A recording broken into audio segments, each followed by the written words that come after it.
ये नबी करीम ने वादा किया है कि तू सूरत वाक़या पढ़, तेरे घर में फाका नहीं आएगा। हज़रत अब्दुल्ला इब्न मसूद रदी अल्लाह तआला अन्हु बीमार थे तो हज़रत उस्मान गनी रदी अल्लाह तआला अन्हु तीमारदारी के लिए तशरीफ़ ले गए और जा करके कहा कि आप बड़े बीमार हैं, आपकी बेटियां ज़्यादा हैं, मैं चाहता हूं कि ख़जाने में से कुछ मदद करूं। तो सैयदना अब्दुल्ला इब्न मसूद रदी अल्लाह तआला अन्हु उठ के बैठ गए और कहने लगे, अमीरुल मोमिनीन, अल्लाह आपको मेरी तरफ से, मेरी बेटियों की तरफ से बेहतर सिला दे। मेरी बेटियों को किसी खजाने की जरूरत नहीं, मैंने उन्हें खजाना दे दिया है। कहा, जनाब आपने कौन सा खजाना दिया है, मैं आपके माली मामलात को जानता हूं।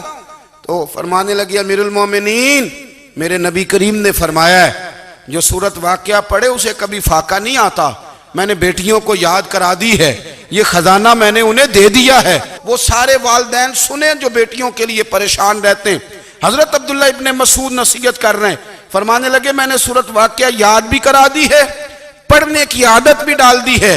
हुजूर ने फरमाया है जो सूरत वाक़या पढ़े उसे फाका नहीं आता। कहने लगे, चांद तो अपनी जगह छोड़ सकता है, सूरज गिर सकता है, तारे टूट सकते हैं, पर मदीने वाले रसूल की बात गलत नहीं हो सकती।